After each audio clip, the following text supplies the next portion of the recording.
Werkudara Sang Hyang Bathara Ruci wonten paring adhawuh samubarang wis kacakup kang tirta pawitra mahaning suci kaya kang sira wulari jumbuh kelawan dawuh pangandikaning gurumu Begawan Durna kawruh kasampurnan kawruh panunggal sangkan paraning dumadi wis ulun wedhar kelawan jeneng kita pulup kang mangkono nggir mara wis titip wanci kita bali ana ing jagat raya ulun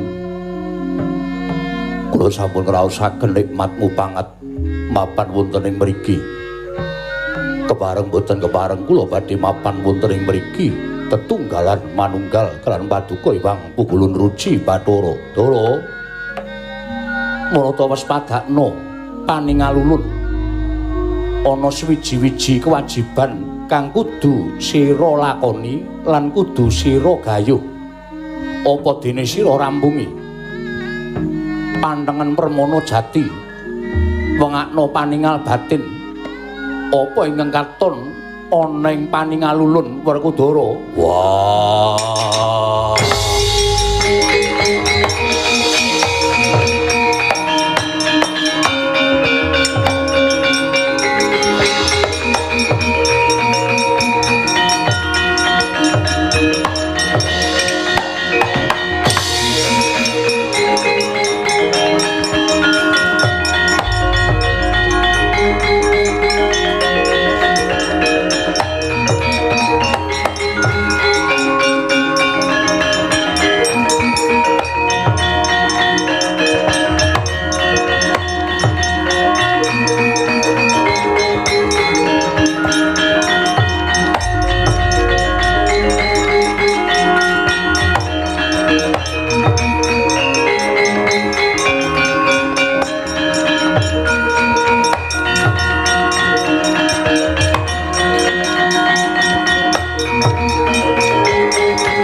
ingkang Puspitara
Yai kadanging pun Kakang Werkudara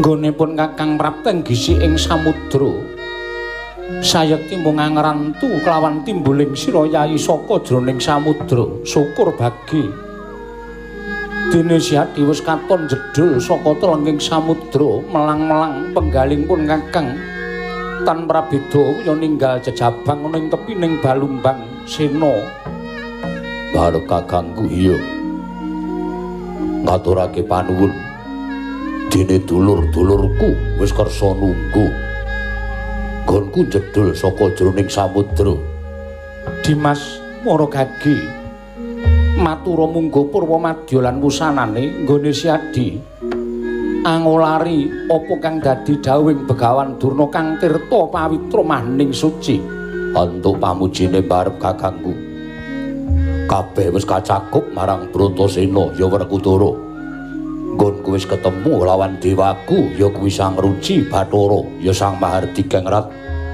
ingkang asung pituduh wujuding tirta pawitra maning suci apa dene kawruh panunggal kawruh kasampurnan sangkan paraning dumadi kadanging pun Kakang syukur bagi yen to pancen kaya mengkono Pandhawa muga-muga kesawapan dayaning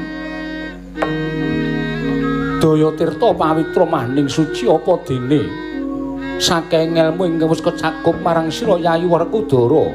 Ayo Yayi ndak kanthi kundur marang Praja Ngamarta. Monggo Kakang Mas. Kula dherekaken kundur dhateng Praja Ngamarta. Barep kakangku. Mung ana sewiji-wiji ingkang tansah gumana musik lan ganjel ana ing atine Werkudara. Apa Yayi? Jroning aku nalika semono bakal bali marang jagat utawa bakal bali marang dedharatan ana dawing Sang Ruci Bathara ing nalika semono paring dawuh aku kene nyawang kanthi permana jati paningali Sang Mahardika Ngrat kaya ngopo gempaling atiku bareng aku weruh kegambaran ana ing paningaling Sang Ruci Bathara. Wah, Bapa Pandhu karo Babu Madrim isih mapan ana ing pasiksan langgeng Puntadewa kakangku.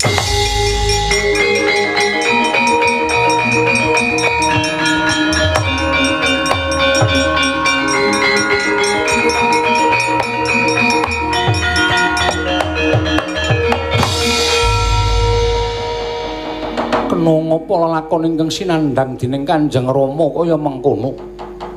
Mongko sak ngertining pun Kakang Kanjeng Rama Pandhu sawarga nggone minangka dadi nalindra ing Ngastina tansah teteken ati suci pepayung budi rahayu nengenake marang kabecikan.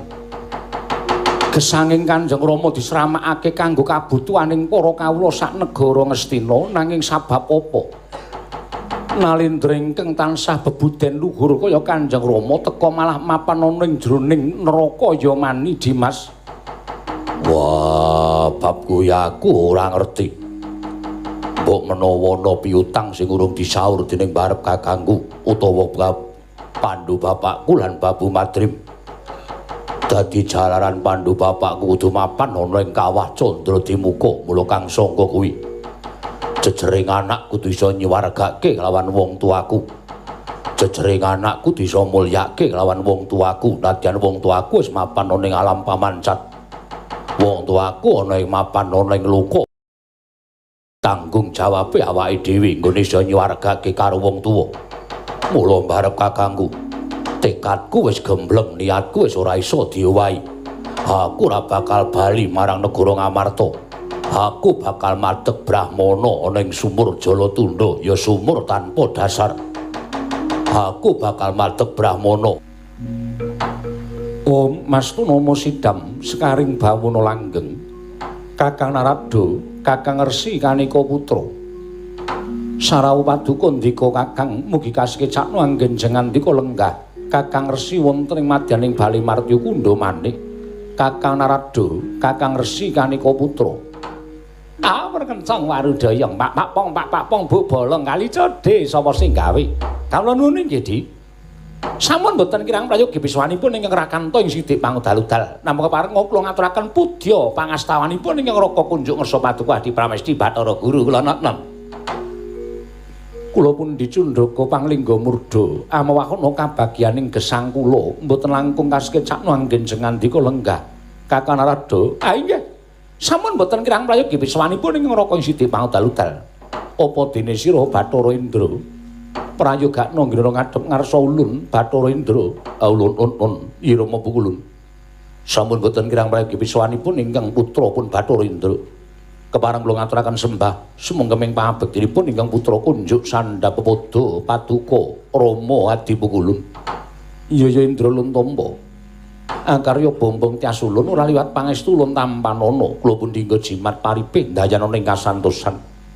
Wangsul dhateng ngersanipun Kakang Narada. Kakang, mila gara-gara kayiwangan sekedhik wonten hawa panas. Nadyan menika ganeping jawata nanging tetela mapanipun wonten ing jana luka. Mila boten aneh pendak-pendak durga sowan tartemtu wonten hawa panas ingkang sumundul wonten ing Suralaya. Dinten sakmangke permoni katingal sowan wonten ing ngarsanipun ingkang rayipun Pramesti Bathara Guru Kakang. Dalah.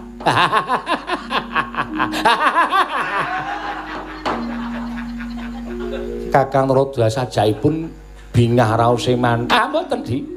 Namung kerja traos sing manahipun ing Raka Siti Pangdalu dal dinten samangke permoni teka sowan menika wonten wigatos menapa menangka adat lumiya ingkang sampun menawi permoni sowan menika tertentu badhe wonten pamotah tuwin badhe wonten moga tumuntun aturi paring dawuh animbali sowanipun pun permoni durga menika wonten wigatos menapa sajaipun kok sumengka sowanipun di Kakang Rodo kula aturi lenggah ingkang prayogi kula nedhi dangu dhateng sowanipun Bathari Durga. Inggih kula semanggaaken permoni sawise satata nggon kita ngadhep raharja sak prapta kita Bathari Durga. Nuwun amen pasang Kalimantabe tinebena ila duni dumawahing tawang towang pukulun.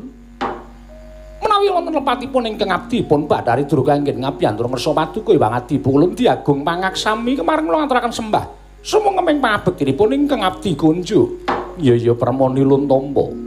Ora liwat pangestu ulun tampanana. Kula pun dinggo jimat paripe ndayana ing kasantosan. Ingkang sepisan kula ngaturaken sepinten genging kalepatanipun ingkang abdi pun Bathari Durga. Dene kula sowan tanpa tinimbalan. Kaya isih gedhe palimarma ulun kelawan jeneng kita kula permoni mara gage matur ingkang sabanjure. Ingkang angka kalih pukulun malih-malih menapa?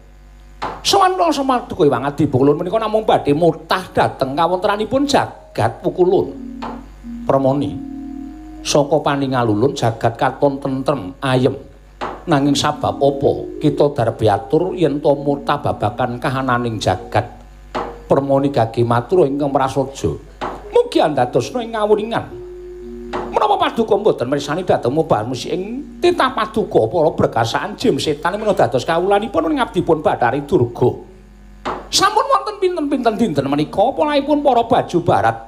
Inggih menika dados wadyabala kula wonten ing Dandang Mangure wonten ing Krendayana persasat kadi ketaman melak ing Jawata pukulun. Kathah para jim setan ingkang lebur tumpur tanpa dadi krana mboten kiyat anyangga dhateng panasing swasana. Tumunten ingkang rayipun permoni nganglang jagat anitik dhateng menapa ing dados tok sumbering kawontenanipun jagat kados mekaten menika tobat.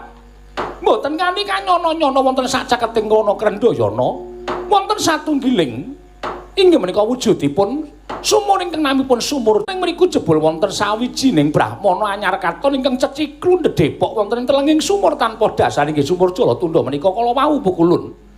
Sareng kula titi priksa tobat pukulun. Mboten nyono bilih ingkang mapan tuwin madeg brahmana wonten ing telenging sumur tanpa dasar menika wayah Paduka pun Werkudara. Anggenipun salin nami inggih menika pun brahmana, inggih menika pun Begawan Bima Paksa, inggih Begawan Alip Jawa. Duh pukulun ngawontenan kados mekaten menika ndadosaken gempaling manahipun ingkang rayipun permoni krana dayanipun pun Bima Paksa menika andayani goreh rongeng para wadyabala jim setan para wadyabala baju barat sami mapan wonten ing Dandang Mangure. Mila nyang saking menika pukulun sowan kula nyuwun pengadilan. Kula nyuwun pengadilan. Paduka menika dewaning para dewa. Kedah saged angayomi dhateng sedaya para makhluk ing mapan wonten ing jana loka. Mboten mungaken para menungsa nanging kejawi saking menika jim setan ugi wonten pangaos Paduka Hyang Adi pukulun lho pukulun Bathara Guru. Handrah ingkang Positorum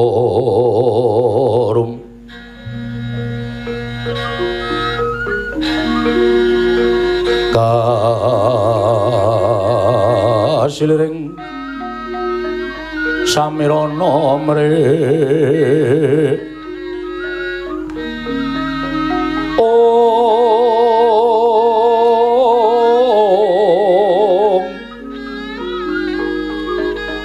Sekar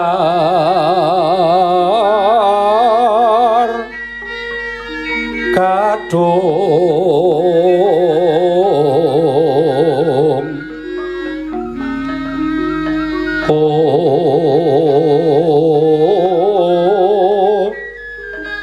ngas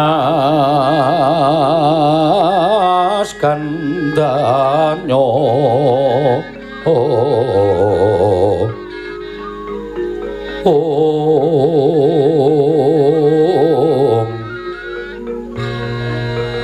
maweh raras pernaning driya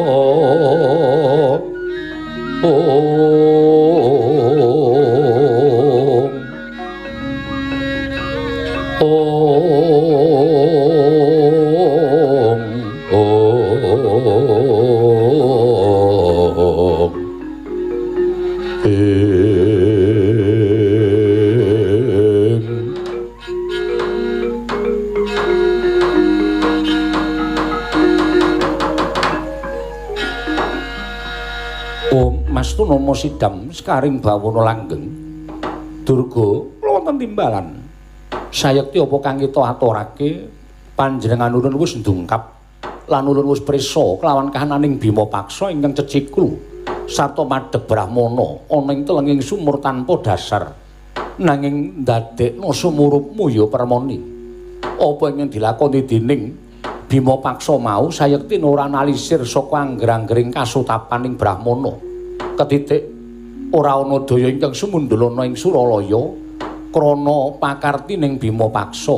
Mongko adat lupiya ingkang wis kelakon yen to Brahmana mau analisir saka angger-anggering kasutapan sayekti dayane bakal sumundulana ing antariksa luwih-luwih marang Suralaya. Nanging cetha lamun Bima Paksa nggone madeg Brahmana ateteken bener lan ora nate tumindak ingkang ora prayoga luwih-luwih nabrak kelawan pranataning kasutapaning sawijining Brahmana kang mangkono ulun Boya Darbi wewenang njugarake kelawan Bima Paksa nggone mapan ana ing sumur Jala Tundha permoni. Patopan nyuwun mapunten. Menawi tetela mekaten paduka menika mboten adil. Menawi pangandika paduka ngaten menika panjenengan menika mboten madheg wonten minangka dados dewaning dewa ingkang tumindak adil pukulun. Lire kepiye dene sira matur ingkang kaya mengkono? Inggih. Krana paduka mboten migatosaken dhateng kawontenanipun para baju barat. Mboten migatosaken dhateng kawontenanipun para jem setan mriprayangan ingkang saestu menika dados titah paduka ugi. Nyatanipun inggih krana kekiyatanipun Bima Paksa kathah para jem setan kawula-kula ing mapan wonten ing dandang mangore. Sedaya lebur tumpur tanpa dadi krana kekuwatanipun Bima Paksa. Menawi kawontenan mekaten menika dipun kendelaken kemawon tan wurunga mangke wadyabala kula telas tumpes datan posisa awit saking dayanipun Bima Paksa. Ing mekaten pukulun kula nyuwun sanget dhateng paduka Hyang Adi pukulun kepareng alit hanjugaraken kasutapanipun Bima Paksa ageng kedah paring pidana dhateng sawijining Brahmana ingkang mirang tata wonten damel cintrakanipun para wadyabala jem setan menika pukulun. Durga yen panyuwun kita kaya mengkono sayekti ulun bakal nerak pranataning kadewatan. Yen to nganti ulun wani njugarake Bima Paksa kaya ngapa surak ing para kawula kang padha mangerteni lelakon sinengguh ulun kuwi sawijining dewa ingkang ora tresna kelawan Brahmana lan ora nyengkuyung kelawan lakuning Brahmana ingkang sayekti tansah njembarake panembah marang para kawula kang mangkono ulun boya bisa ngleksanani apa kang dadi paminta kita Durga. Tobat menawi mekaten paduka kula tetep boten mudanane menawi dados panyuwunipun ingkang abdi pun permoni boya sing gedhe pangapura kita ulun boya bisa nglakoni apa kang dadi atur kita Durga. Jaja muntap lir kinetap duka yayasinepe netra kocak ngondarandir hitam nyomangolon coko wadanani rombranang ing tobat matur nuwun pukulun dene mekaten pangandika paduka nadyan adamel sengkeling manahipun ingkang abdi pun permoni kula mboten dados menapa jer kula menika ora maosi dados abdi paduka Hyang Adi pukulun permon sang Hyang Bathara Guru namung semanten pukulun kula mboten trimah menawi paduka Hyang Adi pukulun sakmangke mboten kersa njodak dhateng lenggahipun Bima Paksa miwan jugaraken Bima Paksa dinten samangke kelinanana kula piyambak pukulun nyuwun pamit kula ing badhe njugaraken pun Bima Paksa. Nadyan samangke kegiatan kula mboten sak traju sak bobot kaliyan pun Bima Paksa. Nadyan lebur tumpur tanpa dadi kula lampahi tinimbang kula nyuwun wadyabala kula sami tumpes kelor dadan posisi.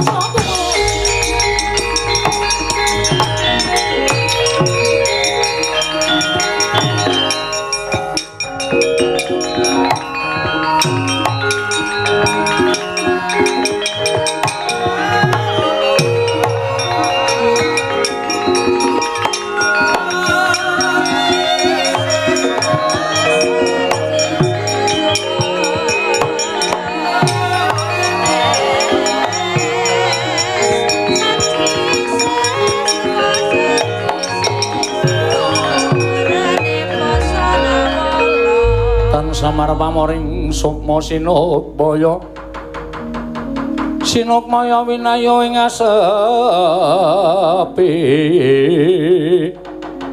sumimentel ing kalbu pambukaning warana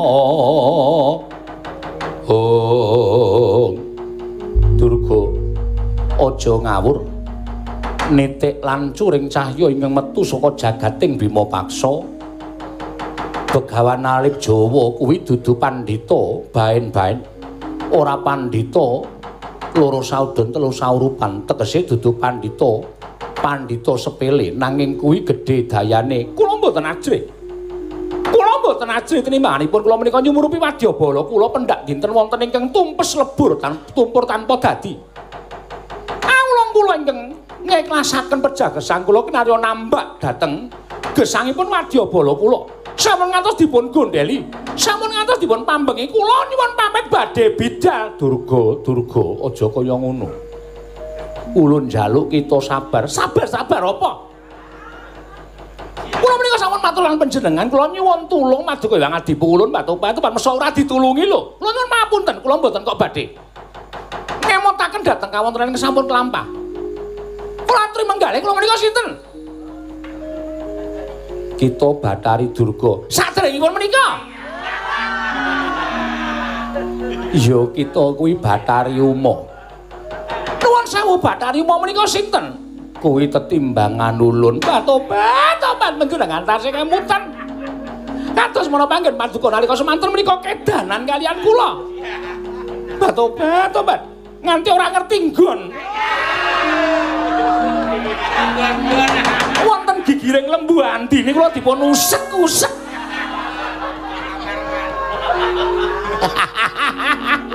Kakang Rada punawi kok gumujeng wonten menapa menika kerambatan semut iki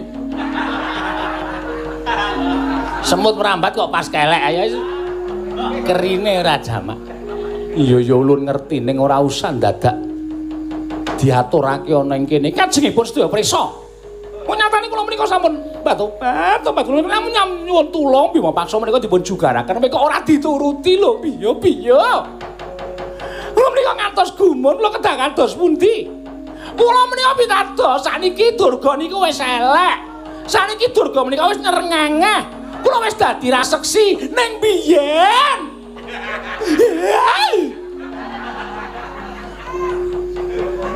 batu-batu panjenengan kemutan mboten iya ulun ngerti pendak-pendak panjenengan menika medal wonten ing Karang Kawidodaran nitih lembu andini batu-batu pan mosok lembu andini kok dinaik tapel men suarane cetak-cetok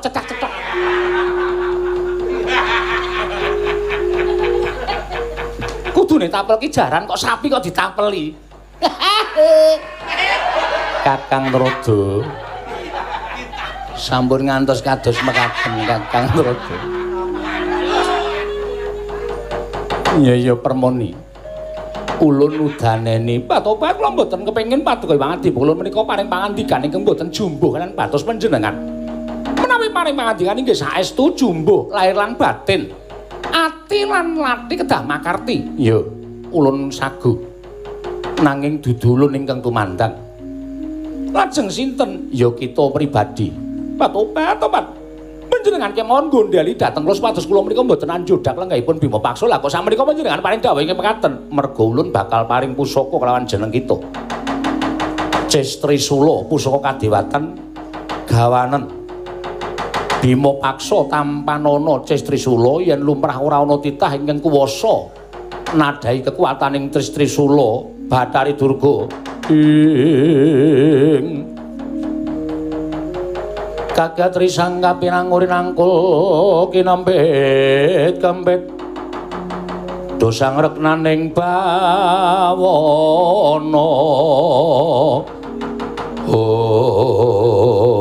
menika estu pukulun iya sak nyatane pancen mengkono matur sembah nuwun tanpa pepindhan Batu-batu inggih menika kula ajeng-ajeng enten Paduka mboten nyalirani piyambak nanging samboten-botenipun Paduka Hyang Adipukulun menika paring pusaka dhateng kula supados kinarya sarana piandel anggen kula badhe nyingkiraken pun Begawan alip Jawa inggih pun Bima Paksa menika gage kebat kita tampani lan kita budhal saka kayiwangan. Nono ngestaken dawuh yen pamit pekulut sing ati-ati aja kaya bocah cilik.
Dedali ketunya kaleweran kender mungging samudra laya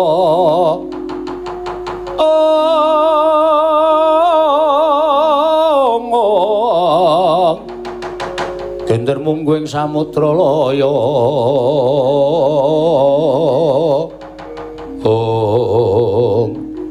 nuwun sewu Dik.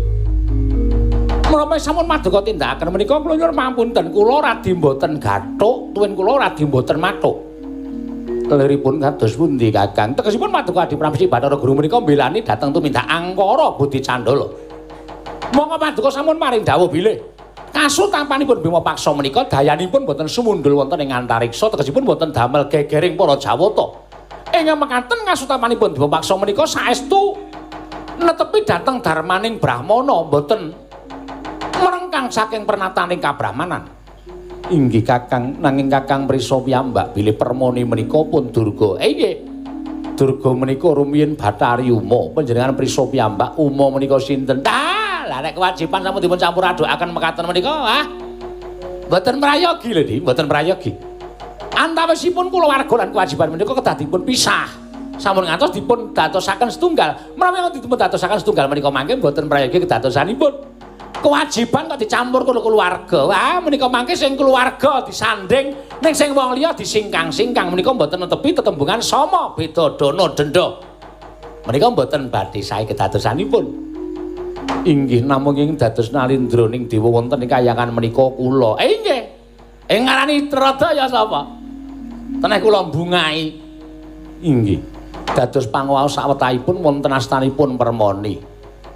Monggo, namung kula nyuwun pamunten. Tunggak waru godhong dadap. Menika tegesipun menapa, Kakang? Mlaku. Nemu godhong dadap. Inggih. Tegesipun menapa, Kakang? Tegesipun menawi wonten menapa-menapa Ntrada ora melu-melu nek ana lelakon Ntrada ora melu nggarap. Menika tunggak waru godhong dadap. Inggih. Godhong tela, godhong nangka. Menapa Kakang? Menika beda. Beda dos pundi? Ha iki mboten padha wong nangka karo tela kok padha. Kula kinten menawi parikan, dewa kok parikan. Nah, mboten saged atosanipun. Kersanipun Adi Pramesti. Monggo kawontenanipun Permoni dipun nodha lampahipun, dipun titipiksa saking Dirgantara. Kados pundi kawontenanipun Bathari Durga sakmangke? Inggih, ning kula pun matur dene enten napa-napa mboten melu-melu perkara niki pun mangsangga dhewe. Inggih, kula ingkang badhe tanggel. Indra wonten timbalan. Tunggunan kayiwangan ningsun jengkar sawetara nuntun ngestaken dawuh sembah kula ngendharaken jengkar waduka iwang adi uluk.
Pandhawa tata gati Wisraya Indriyaksa Saramaruta Pawana Bana Margana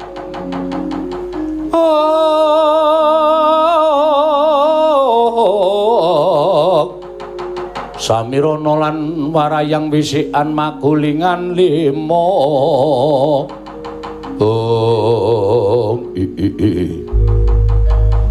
Biyung Durga aku anakmu kala nyadung dawuh Biyung Pandya Betari ingkang abdipun Jaramaya cumadung dawuh kala ana dawuh mapa Jaramaya wonten timbalan wektu dina iki nggonku nyuwun kaliyan Sang Hyang Jagat Girinata babakan anane si Bima Paksa nggone mesanggraning sumur Jalatundha madheg Brahmana karya gegering para jem setan mriprayangan para berkasaning mapan ning telenging dandang mangore antuk pamujimu kelakon kala kelakon piye tegese Hyang Mikulun Jagat Bathara Guru maringi pangestu nggone awake dhewe bakalan njodak marang lungguhing Bima Paksa utawa nundung marang si Bima Paksa saka Jalatundha Kosek perkara nundung karo lenggahing Begawan Alip Jawa ngemapan ana ing Jalatundha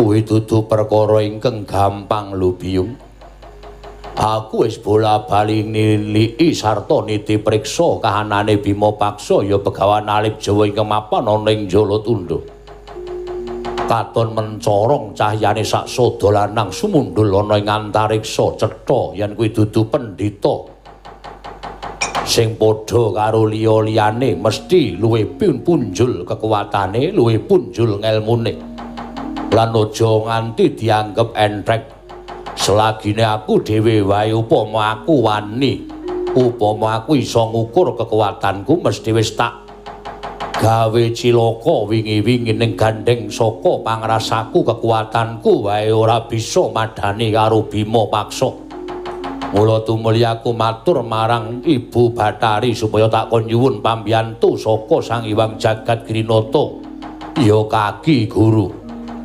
tobat kala ana dawuh mapa kowe ora usah semelang ora usah wedi ya tak kandhani merga dina samengko aku wis diparingi kekuatan daya linuwih saka Sang Hyang Jagat Girinata kekuatan daya linuwih piye aku ngaparingan wujuding pusaka paring ngampil wujuding pusaka Cestrisula lho Cestrisula iya pancen mengkono oh ladalah yen pancen ngendikaning Ibu Bathari kuwi bener tegese wuwuh kekuatane awake dhewe nggone bakal anundung marang lenggahing Begawan Bima Paksa mula kang sangka kuwi kala iki kejaba saka kuwi bisa mateni Bima Paksa uga bisa dadi sarana nggon mentuk pangan merga ngerti ya Bima Paksa kuwi sesinglaning Siwerkudara Begawan Alip Jawa kuwi singlaning Siwerkudara nggone bakal medhar kawruh kasampurnan kawruh panunggal marang para cantri-cantrike monggo Werkudara kuwi peranganing para Pandhawa cetha yen Pandhawa kuwi bocah Sukerta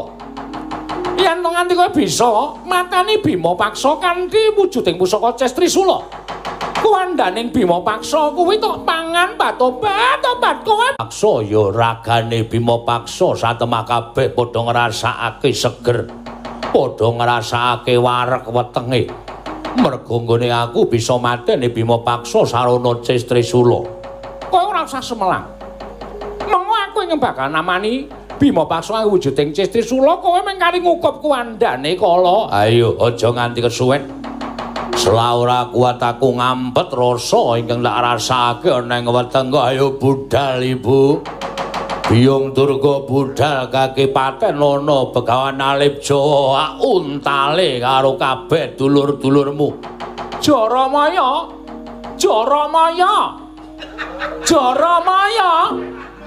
wah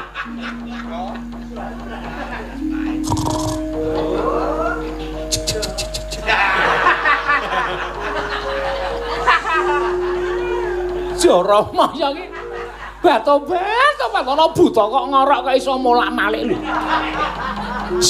Lah.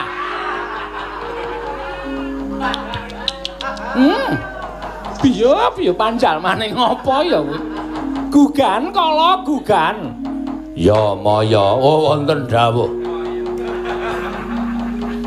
Timbali Biyung Durga wonten dawuh. Tobat mangsa kaya ngene kok ya. Nganti ngantuk kaya payu-payu kae.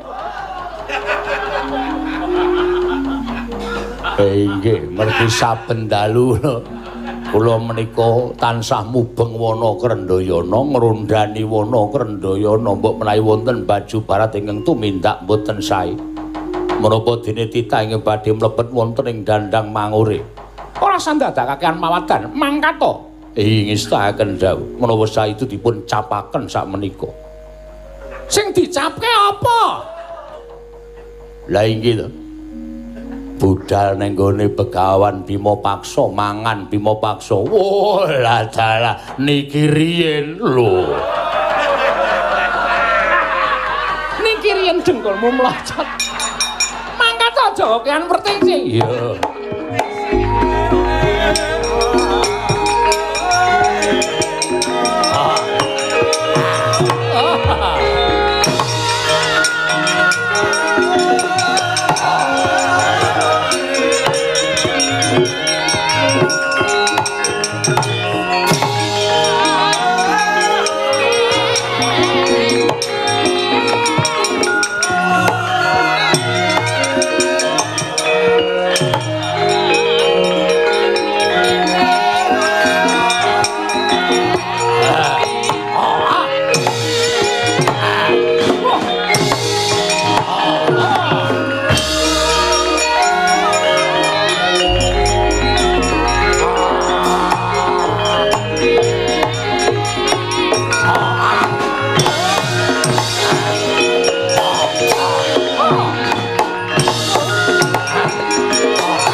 Samarikaten prayitna semuriris samuriris eka balik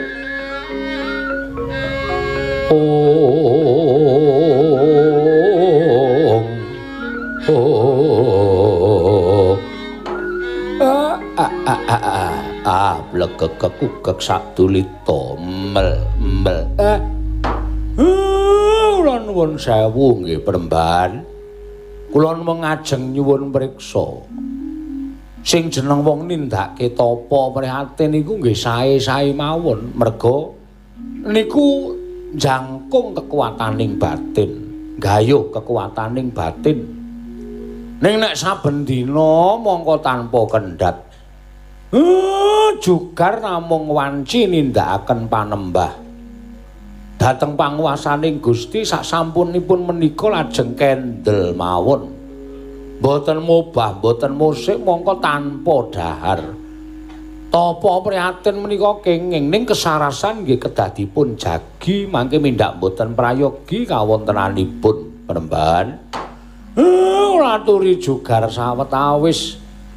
Monggo bawa raos kaliyan ingkang abdipun Semar. Wah ya sing jeneng Piyai Tapa ya terus. Heeh. Kencokan apa-apa wis ora digagas. Ancen ya kaya mati sadurunge urip. Lah iya. Kaya ora kaya awake dhewe kungkum cokot. Yuyu ele mlayu ngentar. Kungkum tak dekep pokoke. Ha iya.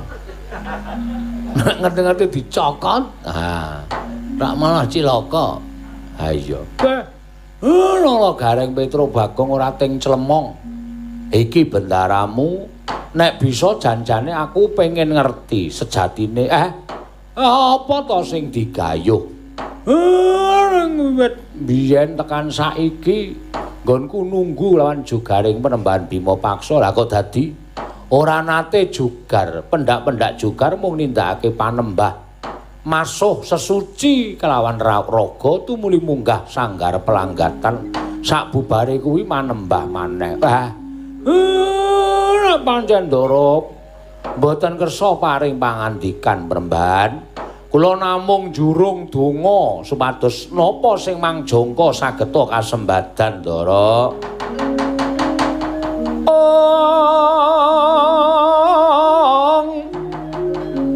Permara remangus wamya ngambrang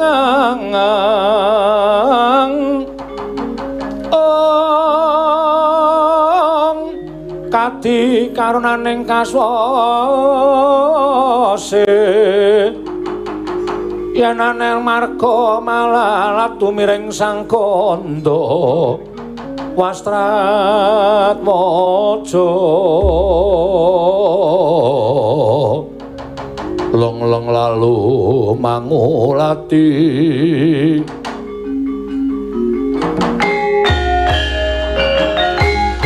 kocap kacarito manteng pangestining sang Begawan Bima Paksa madaning sumur tanpa dasar kedadak ingkang kekalangan Malaya ndengki sang Pandya Bathari Dura kadiraken ingkang putra Bathara Kala regemeng nyaketi unggahaning ngerisang Bima Paksa wau. Semare konten prayetna semuriris eka balik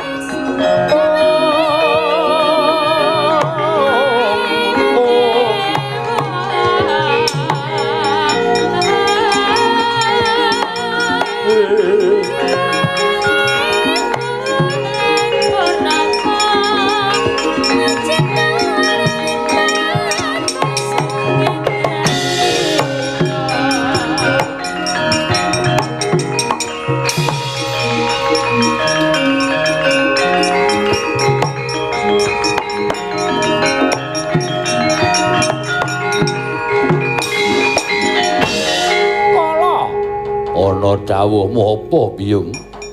Nah tobat. Ndak wis padake manteng pangestine. Bima Paksa nggone nglakoni tapa brata piye? Iki dadi srana nggone kowe kalawan aku bisa gawe cintrakaning si Bima Paksa sarana pusakaning Sang Hyang Jatimurti ya kuwi wujuding Cestrisula. Keparenging biyung Durga. Tak colongi pusaka saka kene mungkin Bima Paksa ora eling Purwadasena. Gawananku andaning Bima Paksa atur Sang Hyang Jagat Girinata nang aja nganti kawistara wujudmu ya Bathara Kala ya ngestahake dawuh biyung Durga. Kontang wining samudra anglangut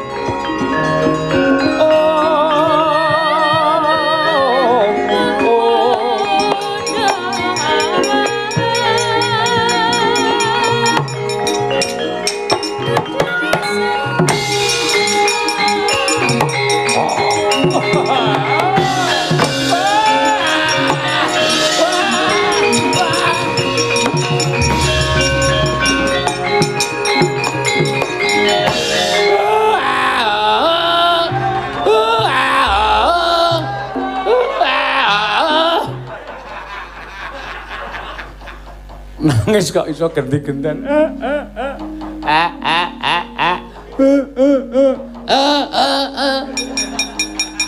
Piye, Pak? Wis iki. Truk, Bapak anu asmane kumat. Oh ditindhi wong semene kok.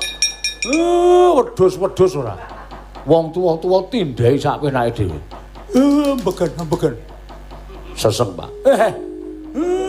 Seseke ora jamak-jamak. Ndara Bima paksa ilang. Begawan Bima paksa ilang, Pak. Bebahan Bima cangkring ilang, Pak. Nek kae ilang mbok ben ngesruh wong nyambut gawe. Kena nggo banjelan. Iki nek ora tak aturke Sinuwun Prabu Darma Kusuma ora rampung dole.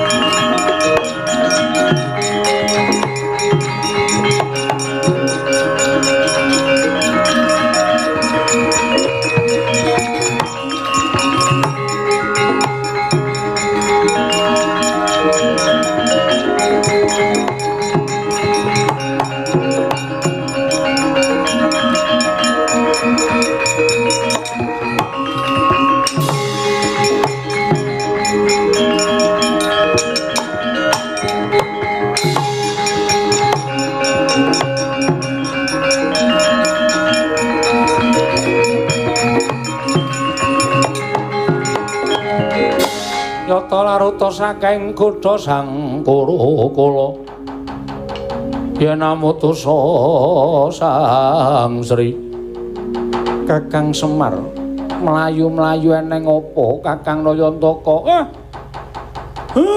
sekawit kula dinaringan kewajiban nengga kasutapanipun ingkang rayi Begawan Bima paksa wonten ing sumur tanpa dasar inggih sumur Jalatunda. Mboten ngentos sangkan paranipun ingkang rayi nedhengipun tapa nedhengipun semedi ora ngerti sangkan parane lha kok kedadak dawah kalenggak kaya ana pusaka ingkang tumama bibar niku ingkang rayi ical kula kedhepaken wonten mendung peteng kaya pedhut ingkang nglimputi kewandaning Sang Bima paksa tumuli ical kula kedhepaken Engkang rayi ilang dara engkang rayi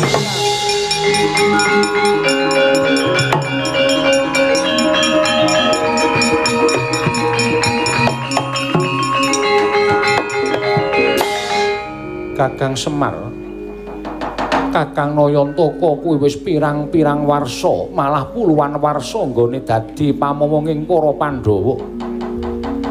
Tegese apa kang dadi dawuhing Puntadewa mestine Kakang Nayantaka wis ndungkap kejaba ndak dawuhi nderekke marang adiku Njadipati nggone nedheng Brahmana ning sumur Jalatunda uga ndak dawuhi ngawat-awati wong yen wis nampa dawuh supaya ngawat-ngawati mau tegese yen ta ana lelakon ingkang tumanduk kelawan ingkang diawasi sayekti kudu ngerti apa kang dadi sebabe.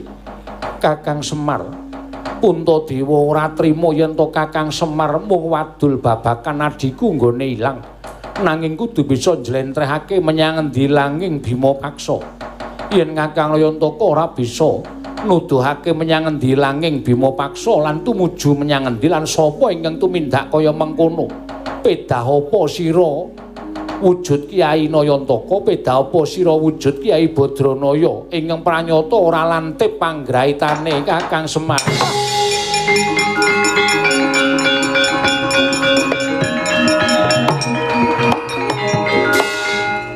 Kapok ora. Bener Sinuwun Puntadewa.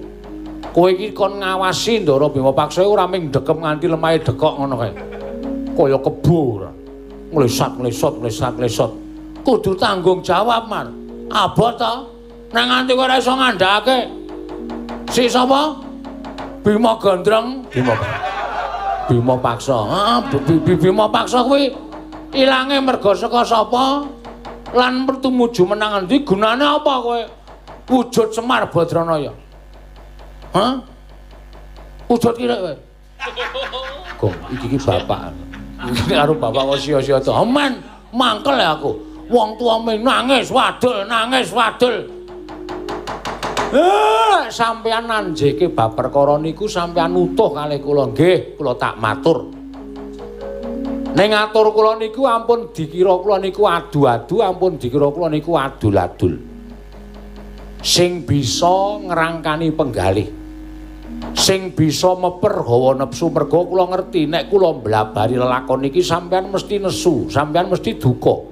Dukane Sinuwun Puntadewa niku mbebayani.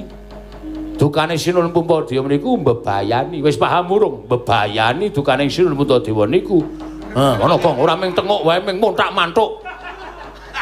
Wis domong nek mbebayani iki njur wah Bagong iki wah. Nek sampeyan ora iso meper kordane hawa nepsu kula wegah nek enten napa-napa tak tanggunge Kyai Semar.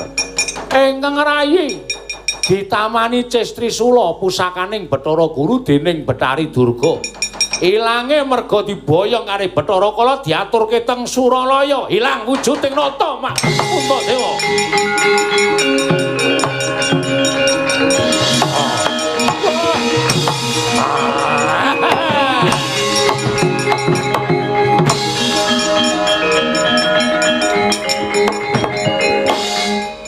Sampeyan kok meneng mawon. Keng raka duka kaya ngoten kok sampeyan ming begegek. Ora mobah, ora musik. Monggo sampeyan niku duwe kadang tuwa. Kadang tuwa sampeyan anguk-anguk lawanging kacintrakan kok kendel mawon. Lah napa kaya ngoten niku sipating satriya Madukara babar yaksa.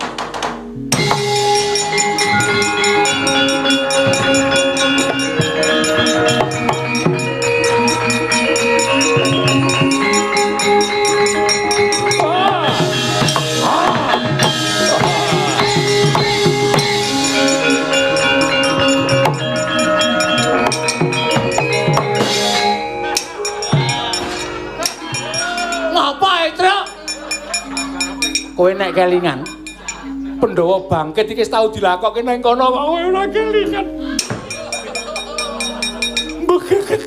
Sing tak pikir apa? Sing tak pikir gondo. Ha. Kancamu sing gondrong kae. Penyakit ora. Ora do trewet iki apa?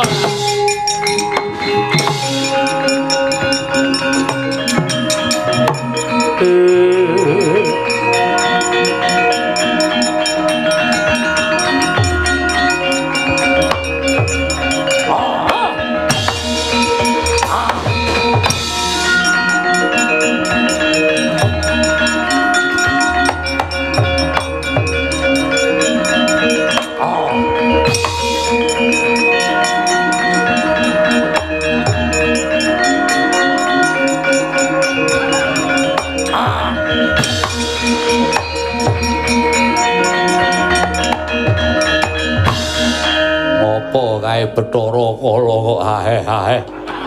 Kowe kleru len jupuk saja. Walah dalah. Saya tuwa, saya pikun rumangsaku.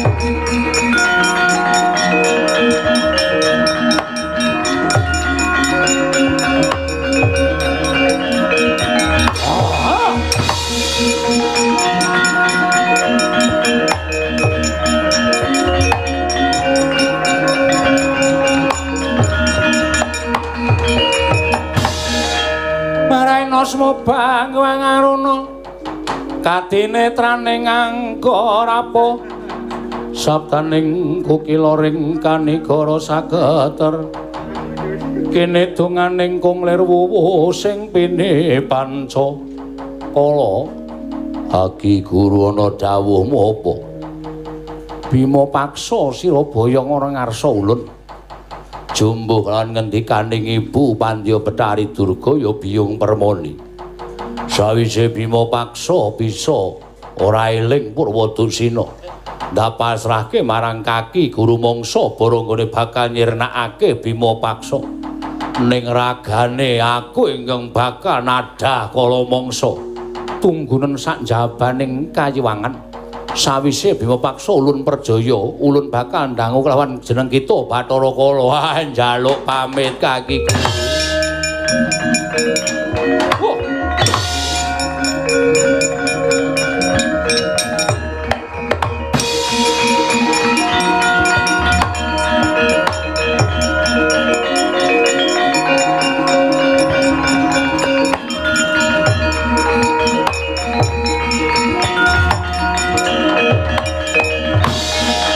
Premara manguswamya ngambreng kadi karunaning kaswasih dosang Ganda Astratmaja ing Guru kakekku Werkudara iya ning kene ora ana Werkudara sing ana Bima paksa.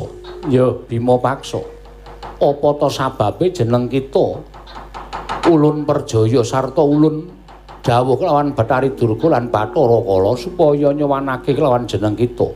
Sabab ngerti ya.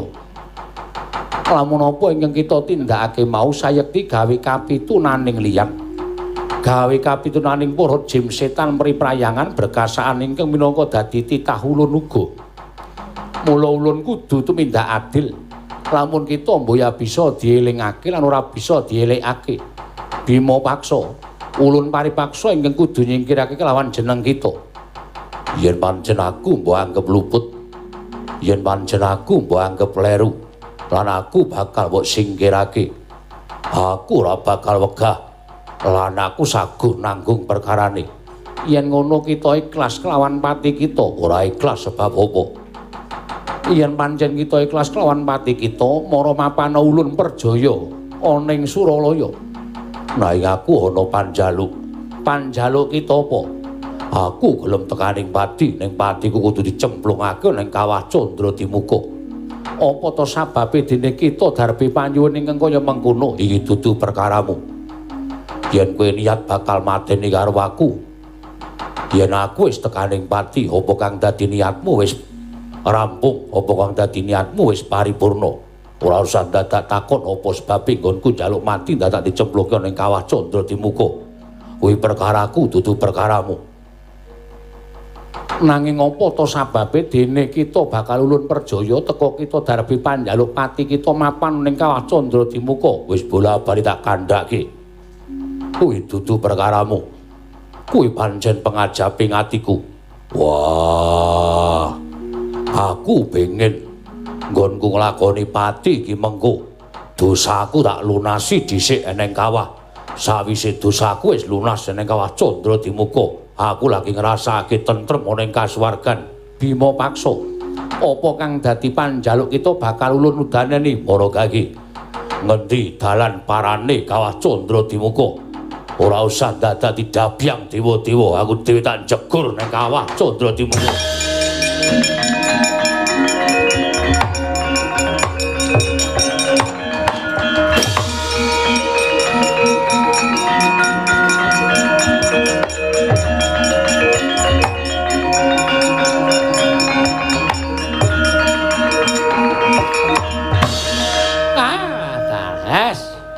Tanda-tanda menika Adi Guru. Tanda-tanda kados pundi Kang? Ya tanda-tanda wong ora salah kok arep dipaeka arep dipercaya menika. Ingaten menika. Piyambakipun ikhlas dumugi ning pejaning darbe panjaluk. Panjenengan dangu apa to sababe dene panjaluk kita mati kok dadak cemplung ning Kawah Candra Dimuka. Bima paksa atur wangsulan iki dudu perkaramu iki perkaraku lah niki sing sininget wonten telenging panganahipun Bima paksa. Panjenengan kemawon boten saged anggagapi. Menika tegesipun panjenengan kedah prayitna tuwin kedah nglenggana bilih paningal kawaskitanipun Adi Guru sampun sirna. Mergi panjenengan boten saged maos batosipun Bima Paksa mongko Bima Paksa menika namung titah tiyang ingkang tumindakipun angkara budine Candala menika kula nuwun sewu nadyan tiyang menika pinter nadyan tiyang menika awas ning saha panguwasaning Gusti kapinteran lan awasing paninga disuwun wangsul priwut pramila dados dene tiyang bodho longa-longa lan tiyang ing boten saged nyumurupi dhateng kawontenaning batos di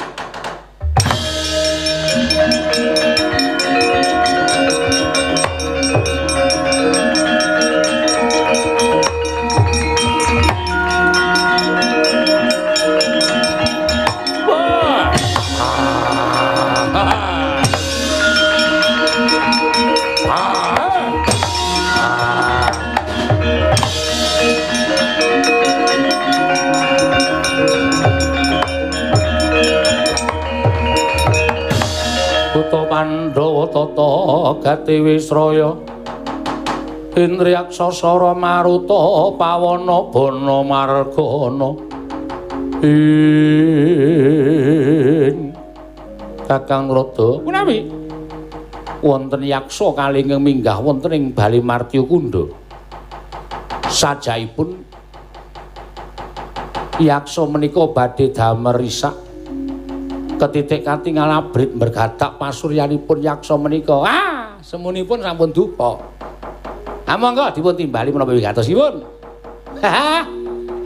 ayo itu pindah elek ya iso ana-ana wae pacobane mesti kesandung kesrimpet karo lelakon pun to tiyang niku nek lelang mlaku ngati-ati ya tangeh kesandung tangeh kesrimpet nek tiyang menika le mlaku menika tanpa dipun tata tanpa pengati-ati mung nuruti karo kareping ati pus mang pesthekke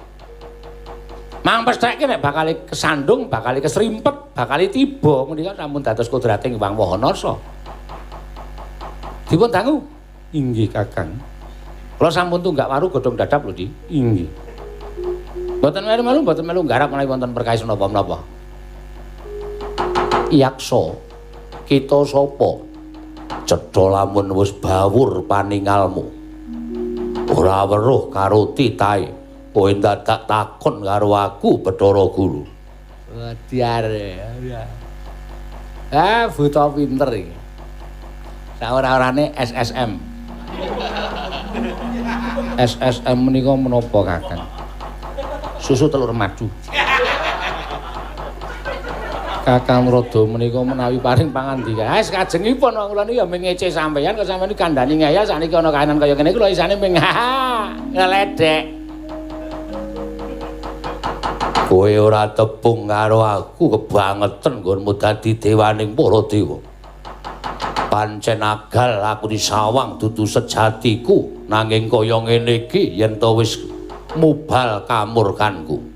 Aku titahmu Bathara Guru ya Bathara Guru aku ya titahmu apa sababe dene jeneng kita mapan ana ing Suralaya goleki adhiku sapa kadang kita pandhita ing sumur tanpa dasar ya ing sumur Jalatundha Bima Paksa ingkang diboyong dening Bathara Kala munggah ana ing kayiwangan saiki menyang endi Bathara Wiladal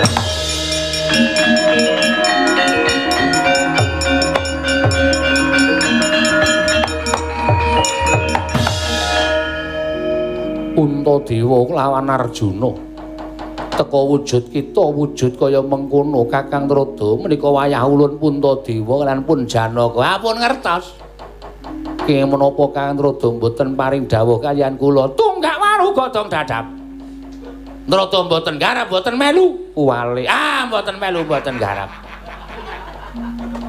tunggak dadap godhong waru tunggak waru godhong dadap inggih Kakang pun mangga dipun sekecaken kula aturi angrahapi perkawis menika kula aturi angrahapi lelampahan menika monggo Puntadewa kita ingkang apaes yaksa kaya mengkono sayekti mbuya bisa meper kalawan mubal bal-baling kanepson ngerti ya lamun Bima Paksa dina samengko wis sirna lho sirna sebabe apa merga Bima Paksa ulun cemplungake ning kawah Candradimuka piye Bima Paksa ulun cemplungake ning kawah Candradimuka wah gelak limpah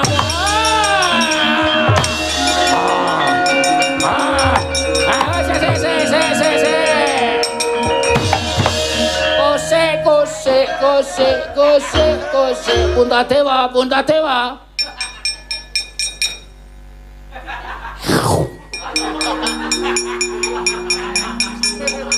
Wah edan kowe iki wah dadi buta kok ndase sapa-sapa dimot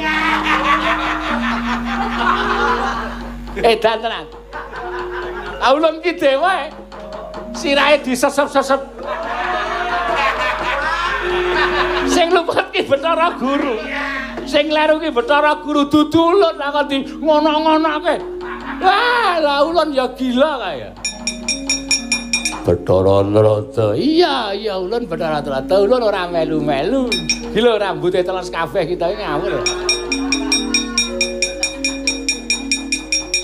sak kepenake dhewe kita iki iya piye wis kebacut kok iya aku kudu wis kono kapokno manik poyoke kampun rata kapokke ndak tuman wae tumindake oh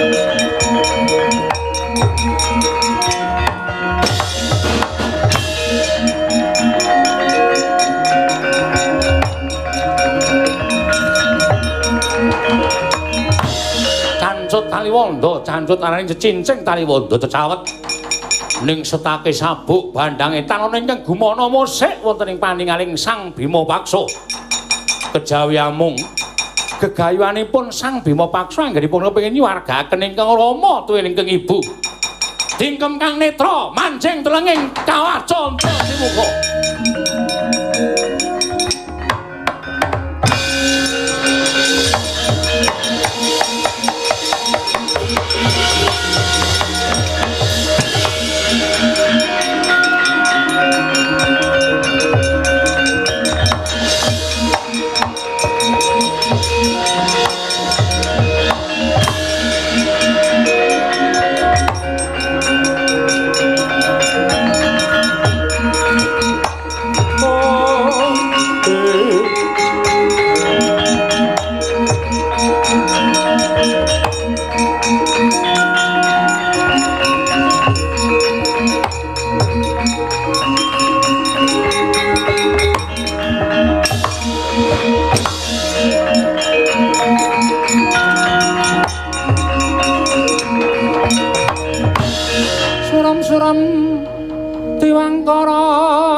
manguswa kang layon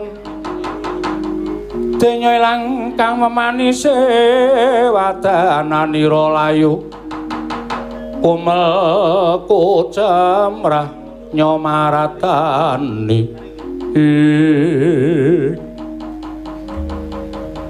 rumangsa bingung jroning pamikirku aku bakal lebur tumpur tanpa dadi ning pancen niat wis tak tekake tekad angur boyo tekaning pati tinimbang gegayuhanku ora kelakon nanging bareng aku mlebu jroning kawah geni ingkang panase pitung panas geni Madyapada wah teko krasa anyep jejet ora ngrasake hawa panas suwene mlaku tekan tengah-tengah kawah Candra Dimuka iki ana geni ingkang cahyane katon biru maweh prabawa hawa adem apa pancen iki genining sukma ingkang wis lunas nyaur utange jroning kawah Candra Dimuka apa pancen iki genine wong kang tumindak becik satemah kleru nggone mapanake wah iki apa iki bangsane apa aja nyegat dalanku aku arep nasak telenging kawah Candra Dimuka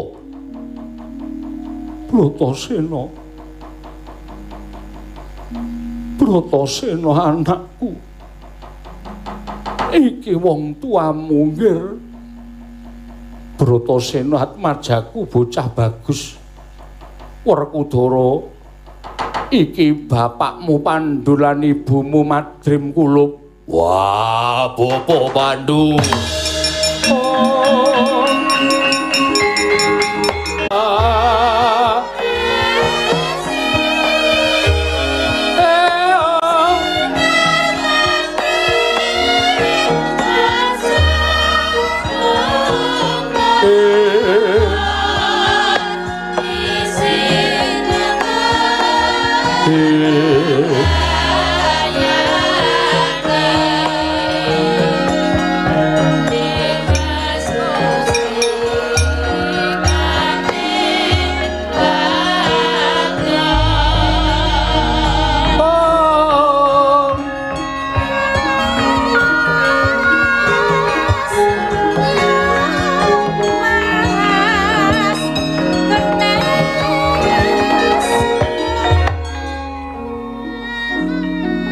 Madrim dari wangi keroyo-royo monggonku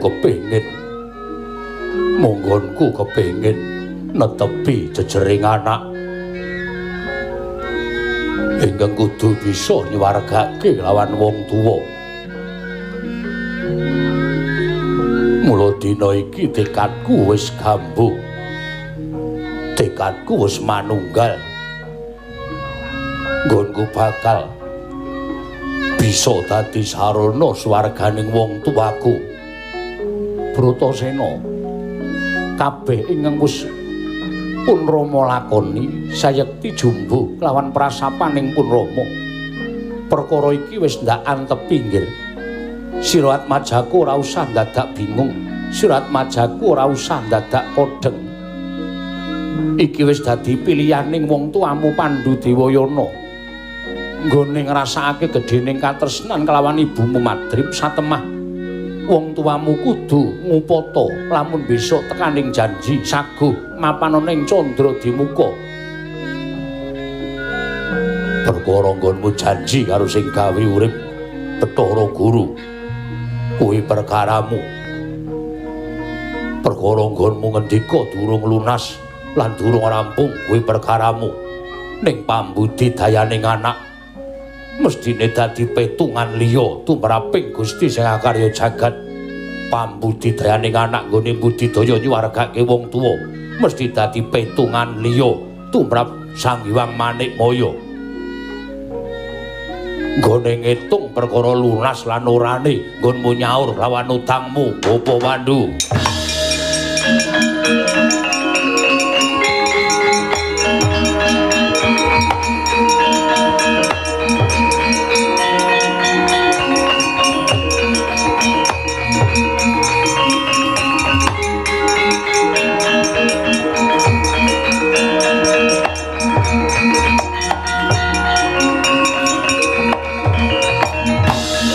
Janggan sing langit lap-lapaton lir kincanging risang mawe gandrung ing Guru kakeku. Iya Bima paksa prapta ulun ing kawah sayekti sepisan ulun nyuwun pangapura krana ulun kablinger marang pakartining Bathari Durga satemah kawasa nginger kelawan kiblat ulun. Ulun tumindak kang ora sakmestine, ulun ngluputake kelawan Bima paksa satemah sira ulun cemplungake ana ing kawah. Nanging wektu dina iki ulun njaluk senjata pitulung kelawan sira Kulup. Kadang kita sakarone Punta lan Arjuna nggone ngamuk punggung salin wujud dadi buta. Satemah gawe sungsang bawana balik kayiwangen. Ulun njaluk kita metu saka kawah. Elingna emutna kadang kita nggone kabranang rasa Bramantya Bratasena. Gonjanggan sing langit kelap-lapaton lir kincanging risang mawe gandrung. Guru kakekku, yen pancen kuwi sing dadi dawing Manikmaya kakekku, aku mung saguh jernyatane aku dadi titahmu. Nanging uga aku njaluk marang guru kakekku supaya mituruti sing dadi panjaluke Bima paksa. Apa to kang dadi panjaluk kita? Nggonku adreng manjing telenging kawah Mergo aku entuk sasmita yen to wong tuaku sakarone Bapa Pandhu lan Babu Madrim dulung mlancing ana ing kasuwargan. Jebul tinemune kepara nyata isih mapan lenggah ning kawah Candradimuka. Aku njaluk suwargakno wong tuaku apuranen kaluputane dimenisa manjing swarga nur kasuba. Ulun pan lilani apa kang dadi panjaluk itu.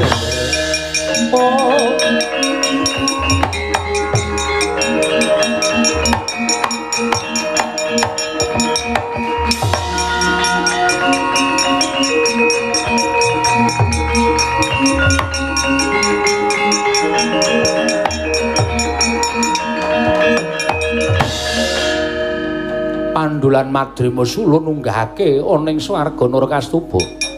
Kita kudu teteping janji. Nggon kita kudu ngendhakake kamurkaning Puntadewa lan Arjuna ingkang wujud yaksa. Wah, njaluk pamit.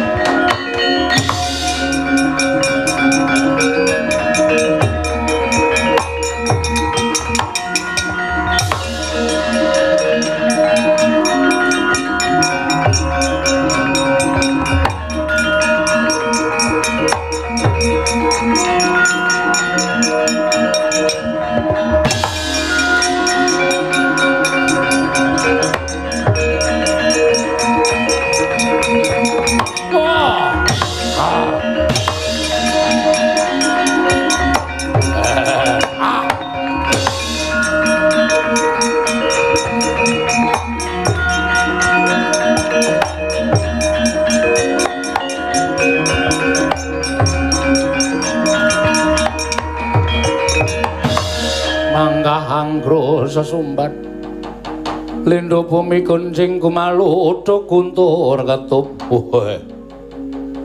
Bima paksa, ya Bima paksa, ya. Wiwit dina iki wis dudu Bima paksa. Merga panjangkane Bima paksa ingkang disengguyung dening dulur-dulurku kabeh wis kelakon. Barep kakangku. Wah, jlamprong. Racuten kamurkanmu. Aja muja marang Bramantyaning ati ingkang keladuk kepanasen. Mundhak ngobong karo uripmu ora prayoga.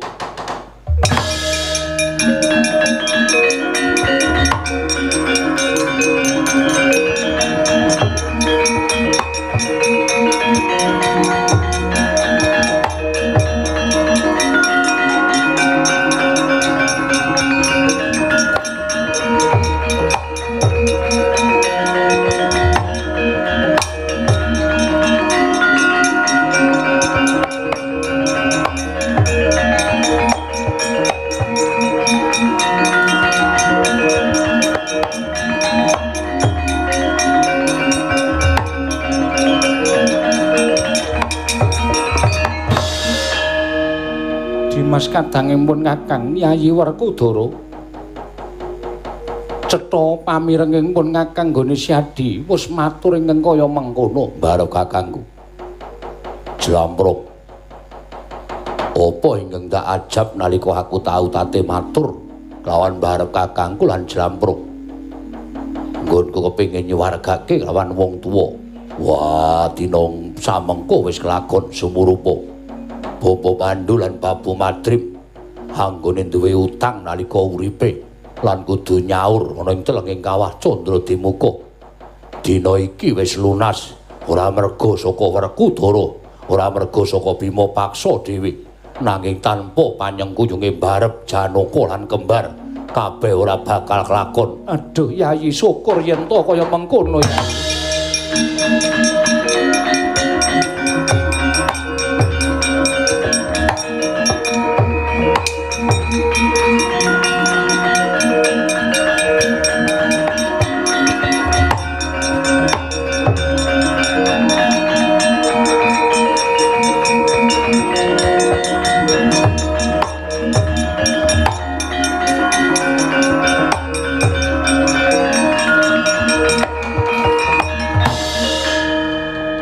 Dimas kadangipun Kakang sayekti apa kang dadi gegayuhaning Siadi ingkang sinengkuyung dening pun Kakang apa dene Arjuna wis kelakon Dina samengko Pandhawa katon bangkit nyuwargake kelawan wong tuwa lan bangkit minangka putra ingkang tansah kudu ngabekti kelawan wong tuwa lan bisa mikul dhuwur mendem jero kelawan Kanjeng Rama dene Kanjeng Ibu. Yo.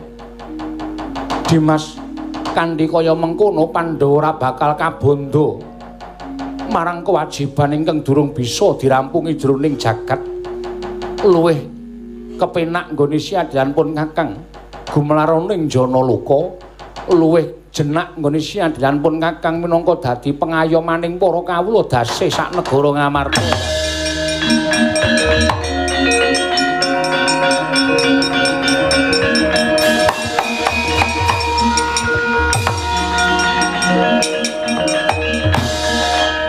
Kakang Semar saka ngendi? Nyingkirke Bathara Kala lan Betari Durga.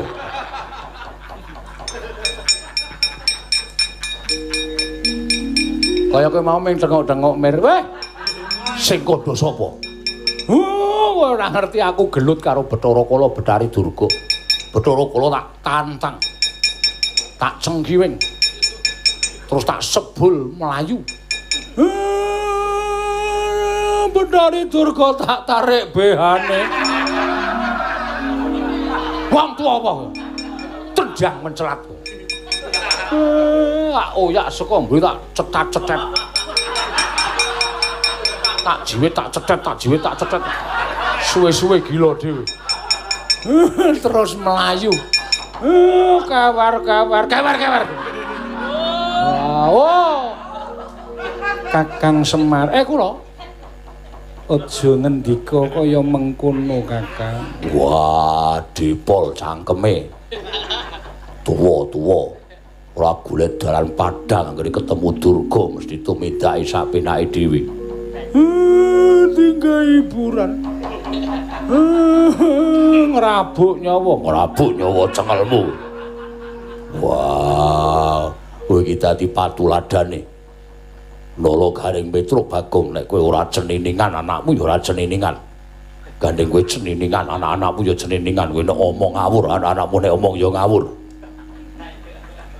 sekop sisan. Penyakit to. Aku ngene iki mergo kowe jebulane. Nek kowe ora ceniningan, anakmu ya alim. Ana gandeng kowe berkasaan. Aku ya melu berkasaan. Oh, ngoyak Durga ora ngejak-ejak.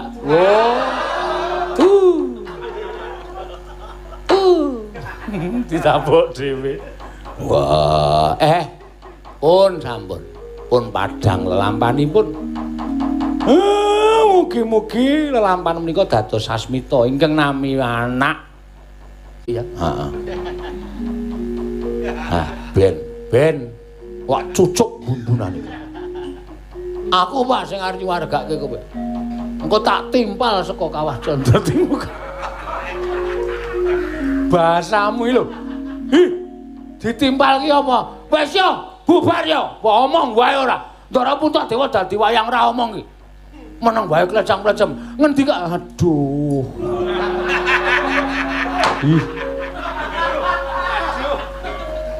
Nek karo Nalendra ki ya njawil wae kok nyethop. Mongko kukune dawane ora jamak. Iya Kakang Semar. Muga-muga ngendikaning Kakang Semar dimidhangetake dening para putra-putra ingkang kudu ngabekti kelawan wong tuane Kakang Nayanta. Nggih.